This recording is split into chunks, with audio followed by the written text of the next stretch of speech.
हाँ, तो कैसे आप लोग, आशा करता हूँ कि अच्छे होंगे और बहुत अच्छे से पढ़ रहे होंगे और अच्छी तैयारी कर रहे होंगे, क्योंकि अब ज़्यादा समय भी नहीं बचा है और मात्र अब 4 महीना समय बचा है। फटाफट से आप लोग तैयारी कीजिए।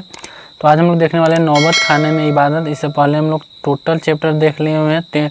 मछली कल देखे थे, आज नौबत खाने में इबादत हम लोग देखेंगे 11 चैप्टर। तो चलिए शुरू करते हैं। तो सबसे पहला आता है यतेंद्र मिश्रा का जन्म 1957 ईस्वी में अयोध्या उत्तर प्रदेश में हुआ था। कहाँ हुआ था? अयोध्या उत्तर प्रदेश में। यह मतलब लेखक के बारे में मोस्ट इम्पोर्टेंट टॉपिक है। उन्होंने लखनऊ विश्वविद्यालय लखनऊ में हिंदी भाषा में साहित्य में एमए किया। हिंदी भाषा में साहित्य में क्या किया? एमए किया।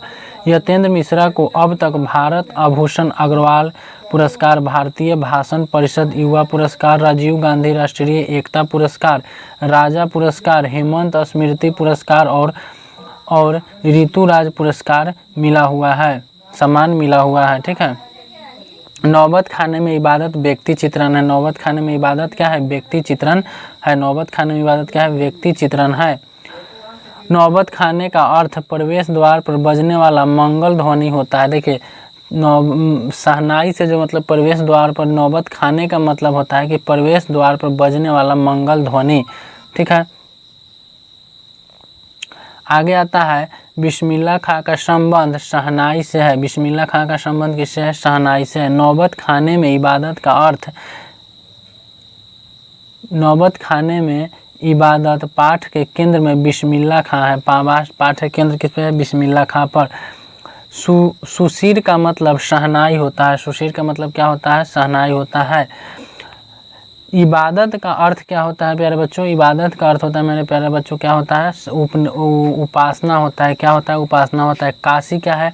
संस्कृत का एक केंद्र है। ध्यान से कीजिएगा, काशी क्या है? संस्कृत का एक केंद्र है। बिस्मिल्लाह खां का जन्म डुमरांव में हुआ था, जो कि बिहार में एक गाँव है। बिहार में एक गाँव है। कौन सा गाँव है?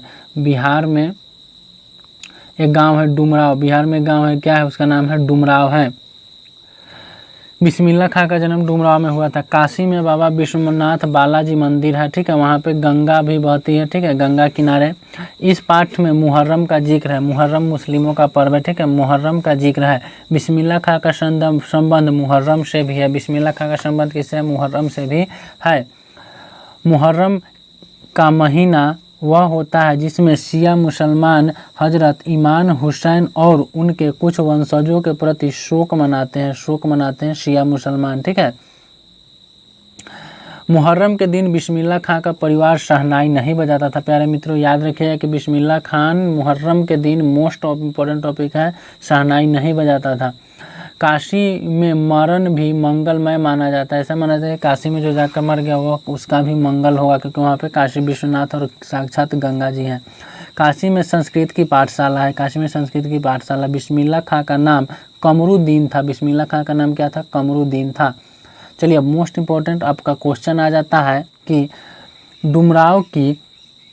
डुमरांव की महत्ता किस कारण है? महत्ता किस कारण है? तो डुमरांव की महत्ता विश्व विख्यात शहनाई वादक बिस्मिल्लाह खां के कारण, क्योंकि वहाँ उनका जन्म वहीं हुआ था है। इनका जन्म बिहार राज्य के डुमरांव में एक संगीत प्रेमी परिवार में हुआ था। बिस्मिल्लाह खां का जन्म क्या हुआ था? डुमरांव में हुआ था, इसी वजह से वह ख्यात है। बिस्मिल्लाह खां का मतलब बिस्मिल्लाह खां की शहनाई एक कलाकार के रूप में बिस्मिल्लाह खां का परिचय पाठ के आधार पर दें। ठीक है। तो बिस्मिल्लाह खां के प्रति इस तरह समर्पित है। बिस्मिल्लाह खां शहनाई के प्रति इस प्रकार समर्पित है कि यह दोनों एक दूसरे के पर्याय बन गए हैं। मतलब एक दूसरे क्या, उन्हीं के नाम से शहनाई जाना जाता है, तो पर्याय बन गए हैं। पर्याय मतलब जैसे पर्यायवाची नहीं होता है पर्याय, तो पर्याय बन गए हैं। बिस्मिल्लाह खां का नाम सुनते ही मन में शहनाई की आकृति उभर पाती है। जैसे बिस्मिल्लाह खां का नाम आएगा क्या होगा? मन में शहनाई आ जाता है और उनकी आकर्षक मधुर आवाज़ गूंजने लगती है। आकर्षक मधुर आवाज़ क्या होता है? गूंजने लगती है। देखिए, इसमें मुश्किल से 5 क्वेश्चन होगा, मोस्ट इंपॉर्टेंट है, आप अच्छे से इसको याद कर लीजिएगा। शहनाई शब्द कानों में पढ़ता है तो बिस्मिल्लाह खां का संगीत सामने आ जाता है। पढ़ता है तो बिस्मिल्लाह खां का संगीत सामने आ जाता है। शहनाई और बिस्मिल्लाह खा का तदात्मक अवरूप है। तदात्मक क्या है? अपूर्व है। तदात्मक अपूर्व है। अगला आता है 3 नंबर, सुशीरवाद किन्हें कहते हैं? शहनाई शब्द की उत्पत्ति किस प्रकार होता है? फूंक के बजाने वाले वाद्य को सुशीर हो गया, सुशीरवाद कहा जाता है। अरब जैसे देशों में शहनाई को नथ कहा जाता है। अरब में क्या कहता है? शहनाई को नथ कहा जाता है। शहनाई शब्द की उत्पत्ति शाह शब्द से हुआ है। वह शाह का अर्थ नए 2 शब्दों से मिलकर बना है। ठीक है, शाह शब्द से हुआ है उत्पत्ति शहनाई का। अगला आता है हमारा, मुहर्रम पर्व में बिस्मिल्लाह खां के जुड़ाव का परिचय पाठ के आधार पर दे। मुहर्रम पर्व में बिस्मिल्लाह खां का जुड़ाव का पाठ के आधार पर परिचय देना है। मुहर्रम पर्व में बिस्मिल्लाह खां का जुड़ाव, सॉरी यहाँ पे जुड़ाव होगा, जुड़ाव काफ़ी घनिष्ठता है। क्या है? काफ़ी घनिष्ठता है, मतलब मुहर्रम से उनका बहुत अच्छा, मतलब बहुत ज़्यादा क्लोज है वो। मुहर्रम के महीने में बिस्मिल्लाह खां के परिवार कोई शहनाई नहीं बजाता था। बिस्मिल्लाह खां और शहनाई के साथ मुस्लिम पर मुहर्रम का नाम जुड़ता है। ठीक है, उस दिन उनके घर में कोई शहनाई नहीं बजाता था।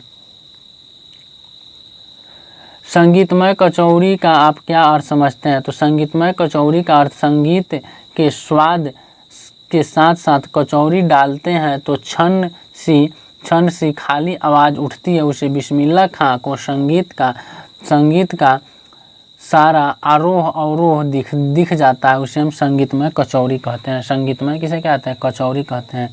तो देखिए आपका मोस्ट इंपॉर्टेंट इससे इतने ही क्वेश्चन है। अगर इससे क्वेश्चन आता है तो इसने लगभग यही क्वेश्चन आएगा, इससे बाहर नहीं आने वाला है।